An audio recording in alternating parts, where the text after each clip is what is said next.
All right, guys, welcome to Unstuck with HydroAir Wellness Lab, the podcast where real people share the real stories behind getting their lives, their bodies, and their mindsets on track. I'm your host, Bretton Hunt, and in every episode, we dive into powerful conversations with athletes, weekend warriors, health and wellness professionals, and everyday people who refuse to settle. These are the breakthroughs, the setbacks, the mindset shifts, the moments that help us get unstuck.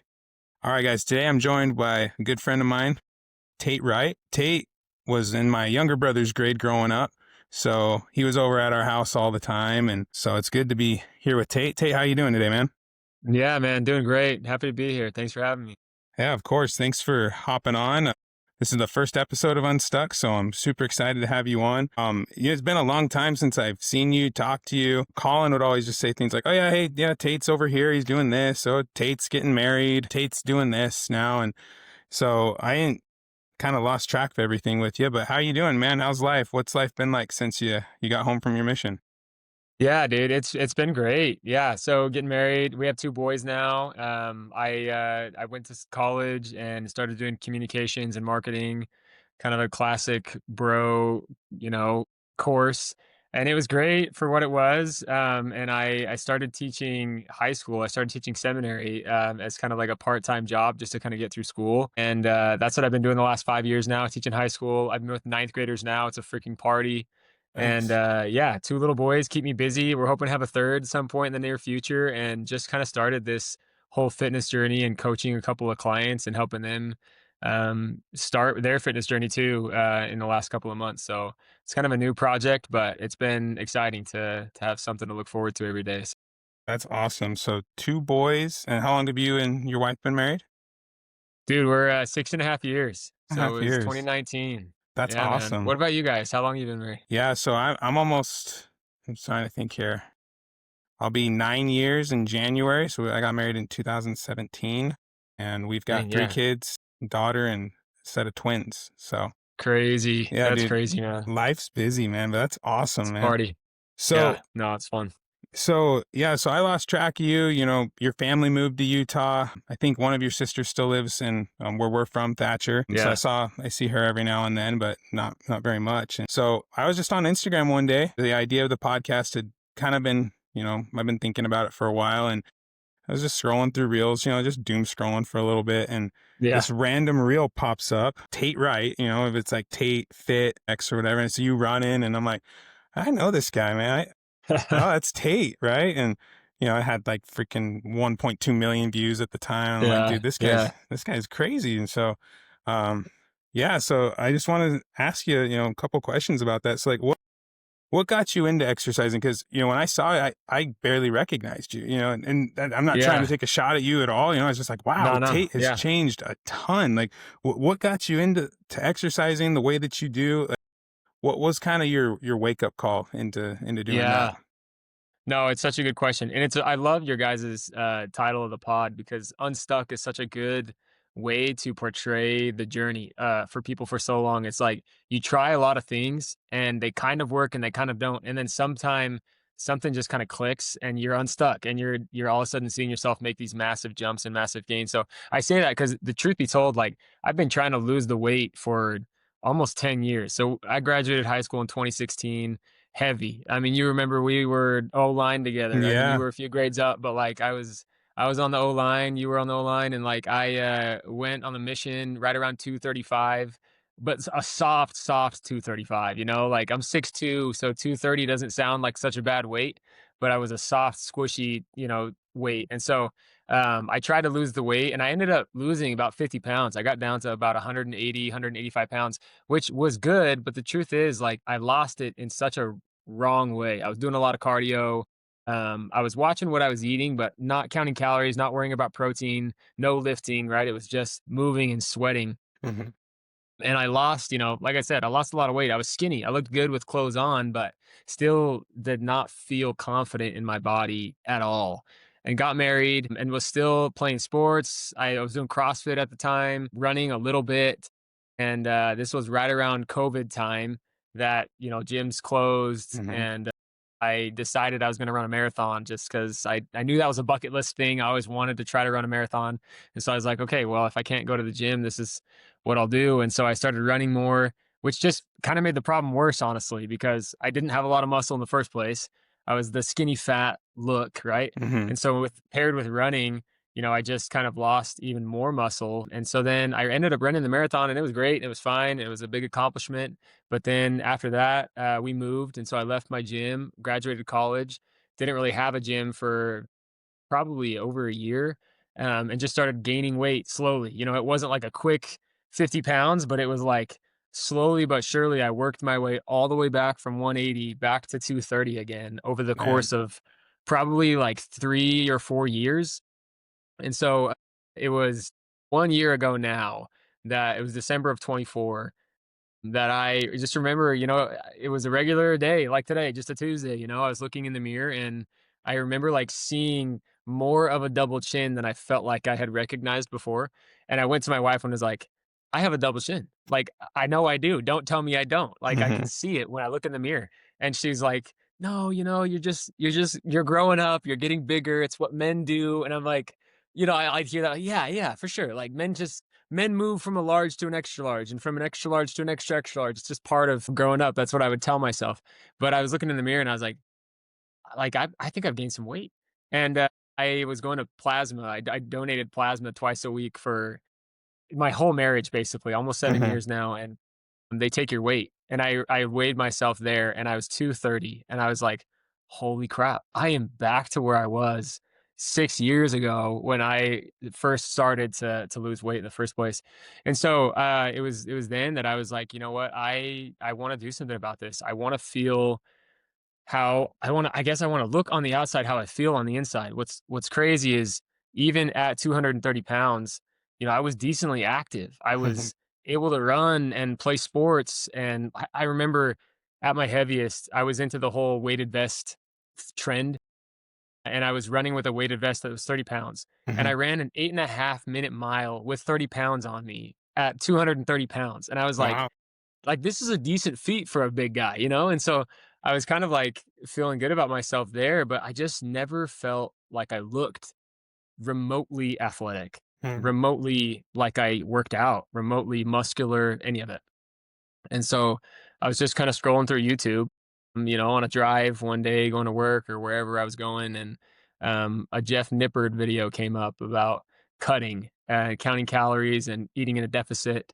And so I like watched it. And then I watched another one and I watched another one. And pretty soon, the algorithm picks you up and you start getting reels of transformations and whatever. And Hmm. I just noticed like there's a few pillars that everyone who was successful was doing. They were eating in a deficit, they were eating enough protein, they were lifting, and with very minimal cardio. And so I was like, let's just give it a shot.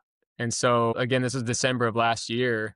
I just started going for it. And like clockwork, I was losing 2 pounds a week and looking very different than I'd looked in the past when I'd lost weight. I actually felt like there was muscle there, not just getting smaller, but losing the actual fat and maintaining the muscle. And over the course of 8 months, I ended up losing 50 pounds and I got down to 160, which was insane because I didn't want to be that light, Hmm. but I really wanted to get down to 10% body fat. And I ended up getting there this was in, let's see, August now, maybe September. Wow. And then, yeah. And so then I went on a mini bulk Hmm.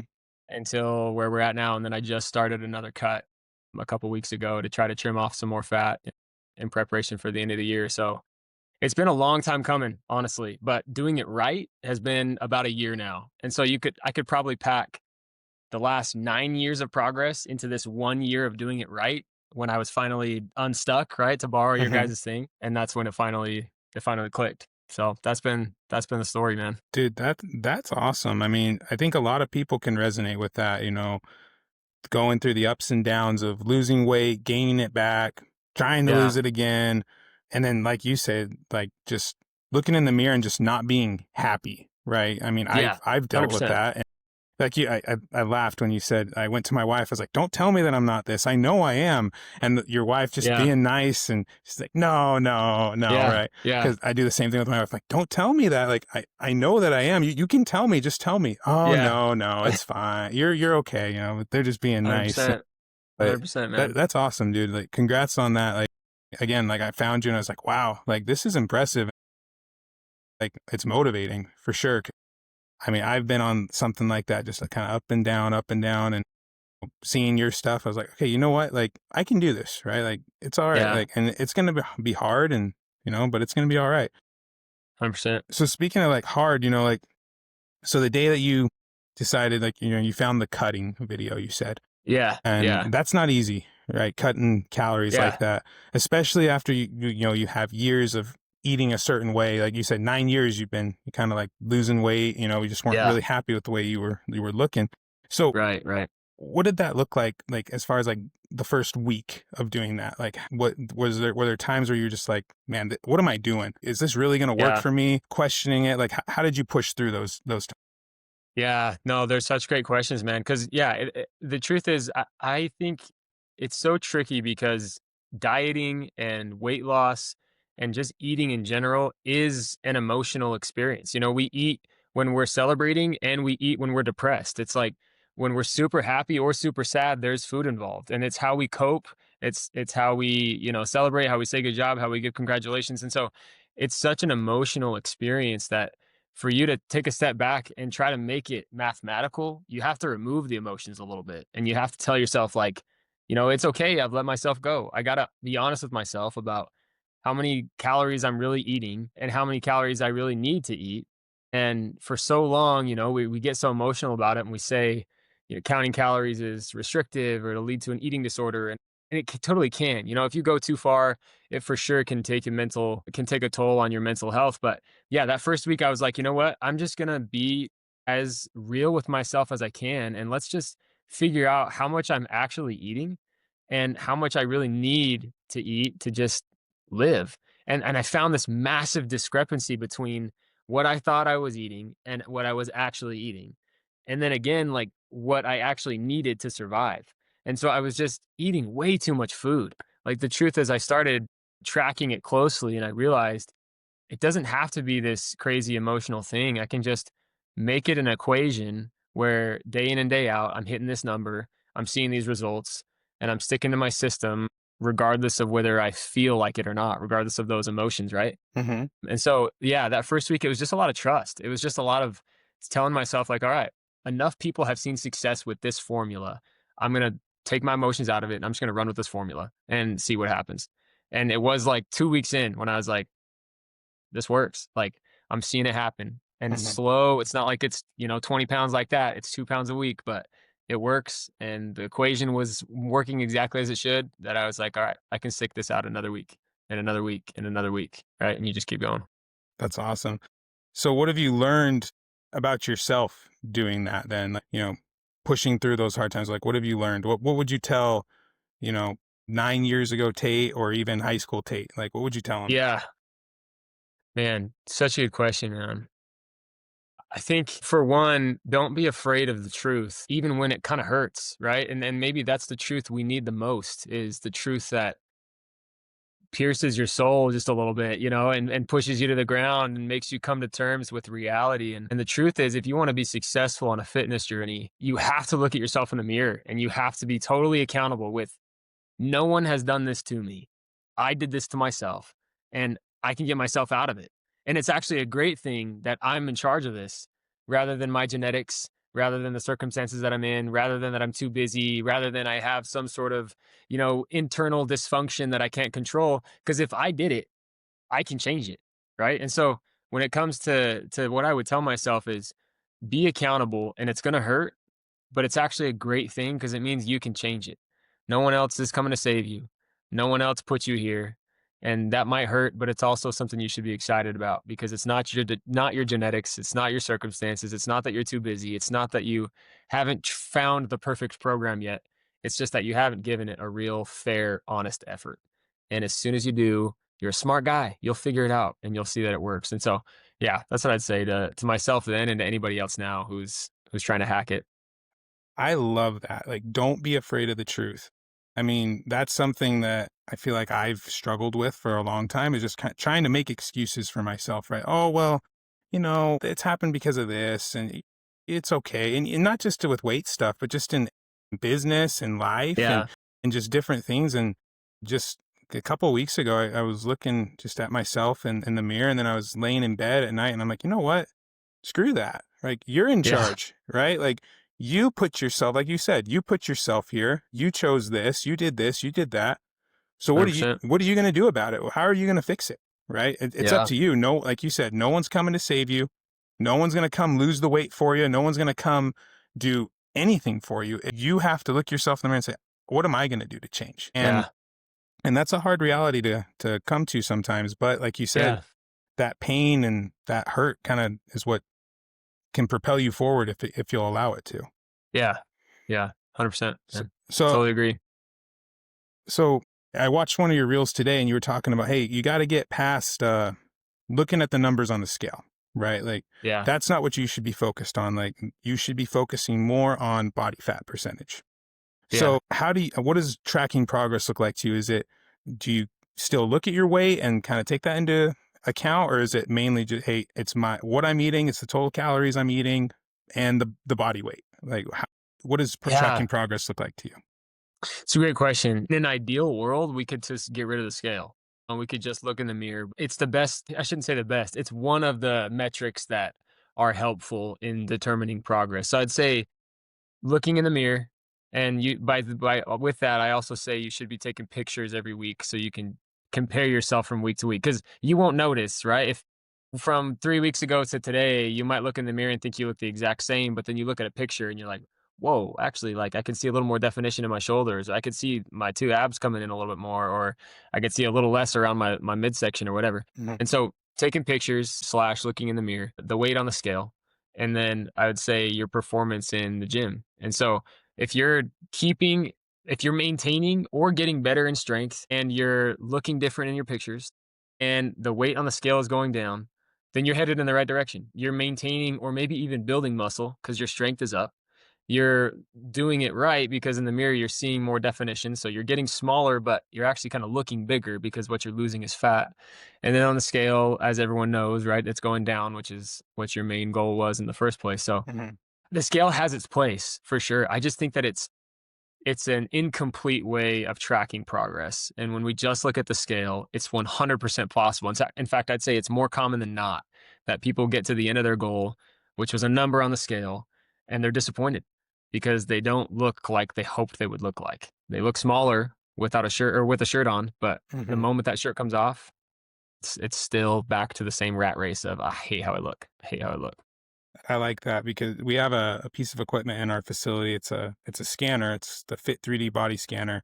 And Yeah. I love having people get on there and use it for that reason, because a lot of people will come in and they'll say, hey, yeah, I really want to lose weight. It's time for me to lose weight. I mean, we get that a lot, especially as the new year's coming. A lot of people are just like, yeah, I Yeah. got to get that weight off. Got to get that weight off. Right. Yeah. And Yep. I was telling them like, hey, that's great. And this scanner right here is going to help with that. It's going to record your weight, but it's also going to record your body fat. It's going to record how, your muscle mass, what your posture looks like, all these other things that kind of play into it. And I said, if you'll look at that and you'll compare your scans, I mean, you might not see your weight go down, but you might see, hey, I'm building muscle here. And that's just as good. Or you might even realize, I said, you might be in the closet and your pants fit a little different, right? Hundred percent. You got to tighten that belt buckle one more loop. Like that might not seem like a big deal, but sometimes like the weight on the scale is going to plateau a little bit. You'll hit kind of, at least for me, I've hit a plateau a couple of times, but the weight or the different things like the belt buckle Yeah. tightening up or loosening up, sorry, scanning myself and seeing like, oh wow, I'm actually gaining some muscle. Yeah. So I really 100%. liked that reel. I think that's something that a lot of people need to kind of bring their focus to other things. Like, hey, it's not all about the scale. There's other things that I can look at that can help measure my progress as well. Yeah, yeah. And just one more thought Yeah, on that same note, like I think a lot of people would do well to kind of, you heard of exposure therapy before, right? Where sure. you take the thing that you're afraid of and you expose yourself to it in increments, and then slowly you get rid of the fear or the trauma or whatever it is. And I think that a lot of people have built up a really emotional experience with the scale. Again, because eating and your body is so emotional that we tie so much to that number that without consciously thinking it, we tie our values to that number, right? Because we are the ones telling ourselves in the mirror whether we look good or we don't, how other people are perceiving us or whatever. And so if we could expose yourself to that number on the scale every day and track your weight over time, then you'd recognize, like, you know what? It's not how I determine my value. It's not the most important thing, right? And so Mhm. I hope that I wish people would realize it's okay to be looking at the scale, but don't be so obsessed with it that you're unable to see your value isn't tied to the scale, and you shouldn't be afraid of it, and you should use it as a tool. I like that. Yeah, because I mean, I'll just speak for myself. I mean, there have been times where I feel like I'm doing everything right, and I hop on the scale and I'm just not happy with the number. I think I Yeah, should be less than that. That doesn't make sense to me. And then I get discouraged and then I'm like, you know what? Forget this. Like if this isn't gonna show me what I want it to show me, then I'm obviously not doing it right. So I might as well just stop, right? And that's kind of the 100%. cycle that we, like you're saying, we gotta kind of get out of. So Yeah, since I mean, and I didn't realize that this change had only been in this year essentially with you, which is pretty cool. yeah, So, yeah, and I'm sure things have changed, over the whole span of your this journey that you've been on. But how would you say your relationships have changed in these last couple of months yeah. with your work colleagues, your family, just relationships in general? How have they changed? Yeah, no, I'll be honest, like, in the duration of the cut, there were moments where it was tough on my marriage, and not to the point that we were, like, leaving each other or anything like that, but it definitely causes some emotional turmoil on your spouse as well. I mean, Hmm. for them to be right there by your side through it, helping you, stop at a fast food place to grab the meal that's going to fit your macros on the way to a family party. And that's Hmm. something that affects their life too, or if you're a little bit grumpy at the end of the day because you're short on calories and maybe you didn't sleep that well, then that's stuff that affects them, and so there were times where my relationship with my wife was hard, and we would get into a fight about it, and it would be things like, why are you able to focus so much on calories and not on this thing? And the truth is, I couldn't even lie to her. I Hmm. was. I was able to focus on calories so much to the point that it almost made me lose the mental ability to focus on other things. And so there's a downside to it, right? If you want to be successful in it at a fast rate, you got to be extreme almost. And it's going to take Hmm. so much of you that it will inhibit your ability a little bit to be present in other areas of your life. And through conversation, we found a great balance and it worked out. My wife is amazing to support me through it and help me and be there every step of the way. And like I said, we're a year into it now, and for 9 months of that year, almost, I've been in a deficit, and it's tricky. Like I said, it takes a toll on her almost as much as it does me, and so she's been a freaking rock, just supporting me through it. But yeah, I'd say my relationship with her at points was challenged, and it took a lot of patience on her part to deal with me and my extremes in Hmm. wanting to be successful with it. But yeah, as far as like other people, it's the constant silent judgment, we'll say, of people being like, "You're already skinny, why Hmm. why can't you eat this? We're having a party. What do you mean you can't have a cookie? What do you mean you can't have this food? What do you mean you brought your own food? Food was provided." And it's like, it's great, and I'm so happy, I'm not judging anybody else, but it just doesn't fit my numbers today, and Hmm. that was the hardest part when people already perceived me as being fit because I looked fit with clothes on, but I had other goals in mind, right? I wanted to completely recomp my body and get more muscle and less fat, and that meant I had to skip some things and miss some things, and I guess I shouldn't say miss. It's not like you're not gonna be able to go. You Hmm. just might not be able to eat what everyone else is eating, and that's gonna bring some questions, and just be prepared for that. But I think that, you know, it's challenged ideas and relationships in the right ways, and it's strengthened most of my relationships, I would say, as we talk about things, and people are super excited for me. And then they ask questions and they want to get on their own journey, and that's fun to be part of that process too. So has its ups and its downs for sure. That's awesome, dude. Yeah, like I've learned a lot just like watching my wife and other people and when I hear your stories like that, like my wife has a kidney disease, she has lupus nephritis and Mm, she's been able to, shoot. yeah, dude, it's crazy for a while, but she's been able to like get all of her numbers back to normal, but like she eats very, very differently than most people. Yeah. And Yeah. like you said, there's a ton of questions asked. A lot of people just don't get it. But as Yeah. you have those tough conversations, she would say the same things, like kind of what you're saying. Like, I don't want to be that person that has to bring their own Yeah. meal or something like that, right? I don't wanna be that person. Self-aware. Yeah, Yeah. and when I don't wanna have to eat like this, but I have to for my health and for what I 100%. want to achieve, and, you know, and I would say that she's found too, like, that people eventually, as you talk to them, they respect you for it, Yeah. and they'll, for the most part, they'll be like, "Alright, how can I help you do that?"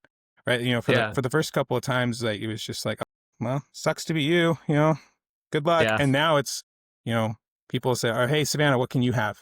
Right? Is there something we can get Yeah. you, like, to help That's you cool. and all this, right?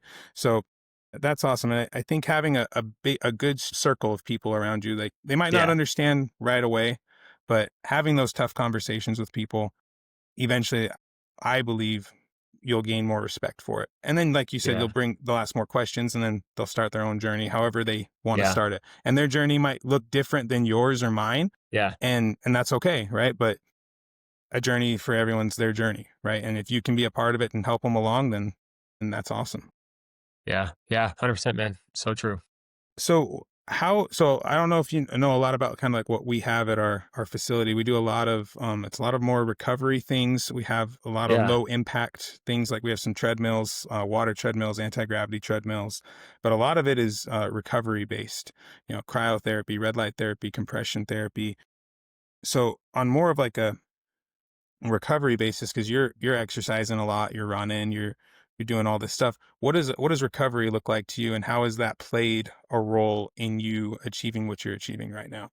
Yeah. Yeah. No, it's a great question. And yeah, I've looked into your guys' stuff a little bit and it looks awesome, man. And I think that the future of exercise, the future of humans, I guess, and physical performance is going to be what you guys are doing. It's figuring out how can we almost break the barriers of the human physiology and push it even further using some techniques and technology. And it's super cool to see. So no, yeah, it's awesome. I used a little bit of red light therapy in this last marathon training, specifically with some tendonitis I was having in my foot. And I'll be Okay. honest, like it seems pretty voodoo magic, you see people try these things with the red masks or whatever, the red light, Yeah. and it's kind of like I don't know about this stuff. Does it really work? Like whatever. And I tried a red light therapy on my foot, and man, I swear it helped. Like I would do it every night for about 20 minutes and then would get up and run and do my thing. And I took a few weeks, well, maybe like 10 days off entirely. And then I was back at it and it was great. I was married to that thing. I didn't stop using it until the race was done. And so as far as like specific techniques, that was one thing that I did. But just the principle, I guess, of recovery, I find the connection between your mind and your muscles, between your body and your mind gets sharpened in recovery. And if you don't recover, then that connection is weak. And if your Hmm. mind isn't in it, your body's not going to be in it. And so when you take time off to recalibrate, to give your muscles a break, but more than anything, I think the point of it is to help your mind and your body kind of relax and like I said, recalibrate with your muscles. So when you go back into it, you're ready to go, right? You're ready to go full speed. So yeah, sleep is something I focused on a lot. I didn't do a ton of like chirotherapy or I've never tried a water treadmill. It sounds sick. I did do some things with the sauna, a little bit of cold exposure. Hmm. And those were things that I felt like helped. Like I said, more than anything, I think for me was just the mental benefit of feeling my body, release endorphins and kind of be like, all right, I'm ready to go back at it. I'm ready to go train hard again. Hmm. And taking a rest day was super crucial. I'll say one other thing that helped with the diet, and it's a recovery principle, I think, but Sure. every 4 to 5 weeks, I would take maintenance breaks where I would go back up to my normal amount of calories Hmm. instead of the deficit. And I would eat at that maintenance for a week.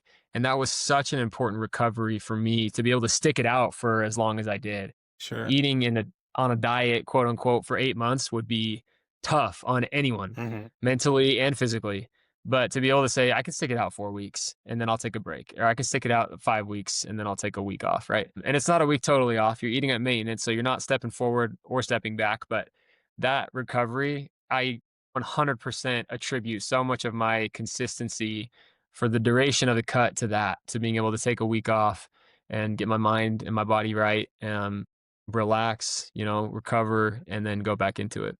That's awesome. Yeah. For me, like, honestly, like, we're both from a small town, and recovery, I played football and basketball throughout high school, and recovery to me was just like, oh, I guess you just go home and rest. Maybe you throw some Yeah. ice on your ankle or something. Right, right. Maybe go see the local PT and he'll put some tape on you and you'll look cool Yeah, for a minute. yeah, But that was it, right? And as I've gotten older and as I've been exposed to these things that we do at our facility, I'm just thinking, wow, like this stuff really has its place and it really does yeah, help your body. Like, I'm working out every day and I try and get in and do just a little bit of recovery every day over at our facility. And I honestly, it sounds stupid, like you were saying, like, this voodoo red light or whatever, but yeah, on the yeah, weekends when I'm not at work and I feel different. And I'll tell my wife, it's like, I don't know if it's a placebo. I don't know what it is, but I feel different. I feel better when I'm doing those things. And so yeah, even if it is a placebo, I'll take it, because yeah, dude. I feel Amen. night and day different.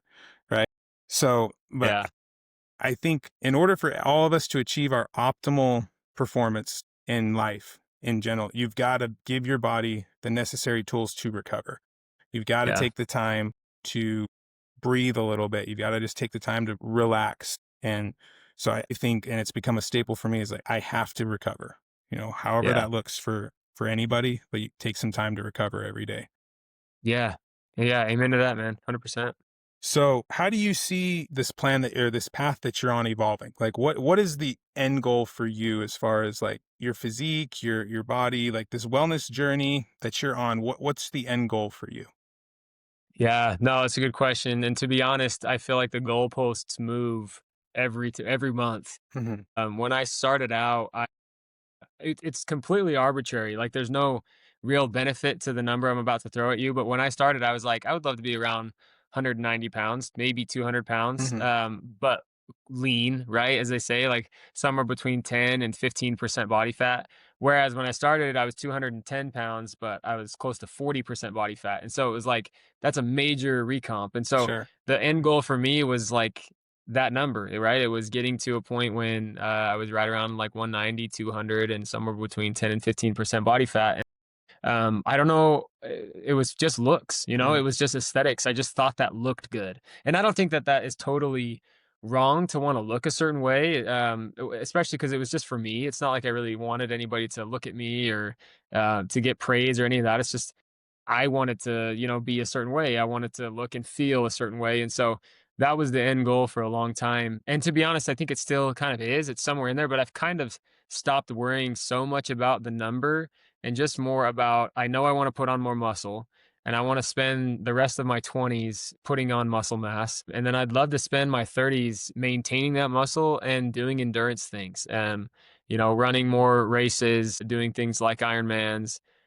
I think I'll probably compete at some point. I think I'm doing a bodybuilding show sounds fun, just kind of like a bucket list thing. It's not like it's something I'm going to make a career out of at all. I'm not going to be that good, but it just would be fun to see how, how lean can we get, how much muscle can we build and just keep challenging myself and trying new things and finding passions and then maintaining health for life. Because the real, I guess, long-term goal is just being a present dad and a Hmm. present husband and being able to do all of the things that I want to do. Run with my kids and play sports and pick them up and do projects in our basement and being able to go up the stairs until I'm 95. Like there are just these goals that I have of just general health and wellness, I guess, that I would love to achieve. I love it, dude. All right, a couple more questions before I'll let you go. You do a lot. Yeah, I mean, you touched on it a little bit. You teach high school. You're teaching ninth graders right now. Yeah. You've got two kids. You've got a family. You've got this new business that you're starting up. What would you say Tate Wright's superpower is? How do you Hmm. balance all this stuff? Like what would you if you were a superhero, right? In a sense, Yeah. how do you do all Yeah. this? What is your power? It's a good question, man. I think it's going to sound like an odd answer. All right. So just stick with me Hmm. here. But I think I would say asking the right questions, being curious. And when I became a teacher, that was always the skill that I found the most intriguing was being able to stand in front of a class of right now I'm teaching 14-year-olds, right? Keeping the attention of a 14-year-old is a superpower by itself, but I Amen. found that being able to ask the right questions gets any group of people engaged, whether they're teenagers and kids or they're adults. And so asking the right questions for me was something that came early on as a teacher, something that I needed to focus on. And then now I'd say into fitness and caring about my physique, it's being able to uh, be curious, go seek for information, and when you find information, ask the right questions to follow up and keep learning and seeing it constantly as I'm a student, right, of life. And so anyways, that's kind of been, I think, what I would say is a superpower is being curious, asking questions, seeking information, being willing to experiment, and then continuing that process over and over and over. Awesome. Yeah, I like that answer. Asking the right questions. And then lastly, there's a lot of people out there, and I'm sure you're finding this as you're starting your coaching career and all this. There's a lot of people that they feel stuck, right? And so like Yeah, when I was coming yeah, up with the name for this podcast, like, hey, I don't want this to just be something where I'm like, hey, I'm selling the facility that I got. You got to come use the facility that we got. yeah, Like, I believe in our facility. I think our facility is great. I think it can help a ton of people. But overall, I just think there's a lot of people that feel stuck in all kinds of different aspects of their life. So what would you tell someone when they come to you and they're just like, Tate, I've tried everything, man. I've tried this, I've done this. I'm just stuck, dude. And I see your videos and I think those are awesome. And I just wish I could be like you, man. Like, what do you tell someone like that or a client who's just like, you know, they're kind of wishy-washy about things. Just like, I don't know, like that sounds good in theory, but I don't know if that'll work for me. Like, what would you tell someone who's just yeah. kind of on the fence of all this? Yeah, no, it's such a good question, man. First of all, I'd say I am a normal guy. I mean, I'm below average. If you go to my page and you look at my body, like I was not blessed with great genetics. I was definitely not blessed with good body composition and fat distribution. I mean, I have the most awkwardly shaped body ever. I've got these wide hips and I've got this fatty chest, and like the hand that I was dealt that way did not give me a leg up. I come from a family of a lot of overweight people. I was never taught the right techniques as far as lifting and dieting. And so if I can figure this thing out, I have complete confidence. And it's not just a guy saying this so that you'll follow me or buy my coaching. It's because I know any single person can be successful. If I can do it, I genuinely believe that anybody else can. And so, first of all, I would say you can do it. You know, if I can figure this thing out, I know you can too. Second to that, I just say, you have to be okay with recognizing that what you've done in the past probably won't work this time. There's a reason we're stuck again. And so the mentality you've had, the way you train, the way you eat, the way you think is not going to be enough to propel you forward, or it would have done so already. And so you got to be okay with recognizing things are going to have to change. I'm going to have to change the way that I think. I probably am going to have to change the way that I train. For a minute, I'm going to have to change the way that I eat. And it might not be everything that I want, but that's part of the process. And I have to be okay with being uncomfortable a little bit, um, at least temporarily, while I lose the fat, right? And then once you get to a place of maintenance, life is so much different. I would say don't be afraid of being uncomfortable, and don't tell yourself for one more minute that you're just different than everybody else who has seen success. You're not. And coming from an extremely average guy, even below average guy, I know any person can see success with enough diligence and dedication to it. That's great, dude. Thank you for that. Thanks for coming on and sharing all that stuff. I feel a lot more motivated, and I think you shared a lot of really good, just little nuggets that can be really beneficial for a lot of people. So before before I let you go, how can people find you, follow you on your journey if they want to, become a client of you? Like, how can they get a hold of you? Yeah, man. So I'm Instagram right now is how we're rolling. So it's at T_fit_X. My name is Tate, and just shoot me a message, man. If you want to just follow, I give out as much. My goal was to put as much content out there that someone like me, who was self-driven, could take the information and be successful by yourself.